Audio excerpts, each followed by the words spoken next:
Viewers, welcome to my channel Gyan knowledge hub. इस video में हम परीक्षा पाठ का सारांश करेंगे। तो चलिए वीडियो शुरू करते हैं। शुरू करने से पहले यदि आप चैनल पर नए हैं तो जल्दी से चैनल को सब्सक्राइब कर लीजिए।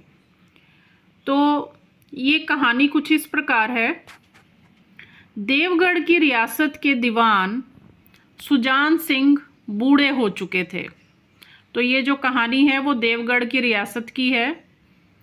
उसमें जो दीवान थे सुजान सिंह, दीवान का मतलब होता है एक मंत्री जो कि सारा हिसाब किताब रखता है पूरे महल का, पूरी रियासत का, उन्हें बोलते हैं दीवान। तो जो दीवान थे सुजान सिंह वो बूढ़े हो चुके थे।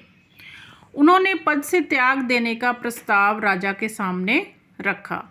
तो वो अपनी पोस्ट से रिज़ाइन करना चाहते थे, छोड़ना चाहते थे, क्योंकि अब उनकी एज हो चली थी। राजा सुजान सिंह को बहुत नीति कुशल मानते थे। तो राजा का ये मानना था कि बहुत ही ज़्यादा एक्सपर्ट हैं, बहुत कैपेबल हैं।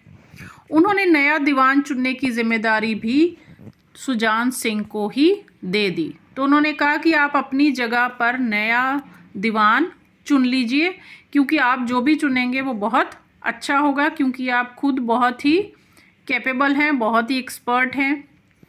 तो नए दीवान की खोज में अखबार में एक विज्ञापन दिया गया। तो एक ऐड निकाली गई न्यूज़पेपर में, किस लिए? नए दीवान की खोज में। विभिन्न राज्यों से सैकड़ों लोग इस पद के लिए देवगढ़ पहुँचे। तो जब लोगों ने एडवर्टीज़मेंट देखी तो बहुत सारे लोग देवगढ़ पहुँच गए। हर व्यक्ति अपने आप को सर्वश्रेष्ठ दिखाने में लग गया।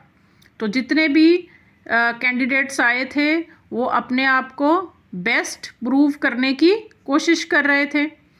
हर व्यक्ति सदाचार और नम्रता के गुण दिखाने की चेष्टा कर रहा था। तो हर इंसान क्या कोशिश कर रहा था कि मैं ये शो करूं कि मेरे से ज़्यादा पोलाइट और मेरे से ज़्यादा सदाचारी कोई भी नहीं है। लेकिन सुजान जानता था कि ज़्यादातर लोग दिखावा कर रहे हैं। तो क्योंकि सुजान सिंह जो है वो बहुत ही मैच्योर वे, बहुत ही एक्सपीरियंस्ड थे, तो उनको पता था कि ये ज़्यादातर लोग इसमें से दिखावा कर रहे हैं, ये सच्चाई नहीं है, और वे असली हीरे की तलाश में थे। एक दिन उम्मीदवारों ने हॉकी का मैच खेलने का निश्चय किया। तो जो सुजान सिंह है ना, उन्होंने 1 महीने का वक्त लिया था कि 1 महीने तक सभी उम्मीदवारों के टेस्ट लिए जाएंगे अलग अलग तरीके से, और 1 महीने के बाद ही वो डिसीजन देंगे। तो इसी दौरान एक मैच खेला गया उम्मीदवारों के बीच में, हॉकी का मैच के बाद सभी उम्मीदवार जा रहे थे। तो रास्ते में एक किसान असहाय खड़ा हुआ था। तो जब सारे मैच खेलने के बाद वापस जा रहे थे तो रास्ते में एक बैलगाड़ी पे जो एक इंसान है, एक किसान जो है वो असहाय खड़ा था, हेल्पलेस खड़ा था। क्यों? क्योंकि उसकी अनाज से भरी बैलगाड़ी नाले में फंस गई थी। तो उसकी बैलगाड़ी फंसी हुई थी, उसमें अनाज भरा हुआ था, वो निकाल नहीं पा रहा था, बहुत ही हेल्पलेस था वो। सभी उम्मीदवार वहाँ से गुजर रहे थे, परंतु किसी ने भी उसकी मदद नहीं की।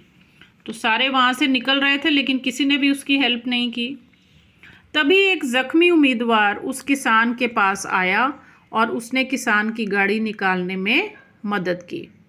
तो तभी वहाँ पे एक उम्मीदवार, एक कैंडिडेट आया जिसको कि खुद को चोट लगी हुई थी, लेकिन उसने उस किसान की मदद की और उस किसान की बैलगाड़ी बाहर निकाल दी। सभी उम्मीदवारों की 1 महीने तक परीक्षा हुई, और परिणाम के दिन सुजान सिंह ने उसी उम्मीदवार को चुना जिसने असहाय किसान की मदद की थी। तो जब 1 महीने के बाद रिज़ल्ट आया तो किसको चुना गया? उसी उम्मीदवार को, उसी कैंडिडेट को जिसने कि हेल्पलेस किसान की मदद की थी, और कहा कि हमें ऐसे ही वीर, साहसी और परोपकारी दीवान की ज़रूरत थी। तो सुजान सिंह ने कहा कि हमें ऐसे ही व्यक्ति की ज़रूरत थी जो दूसरों की हेल्प करे, ब्रेव भी हो और साहसी भी हो। तो ये थी इस चैप्टर की कहानी। मुझे उम्मीद है कि आपको समझ में आ गई होगी और आपको वीडियो यूज़फुल लगा होगा। तो प्लीज़ लाइक और शेयर करना ना भूलें।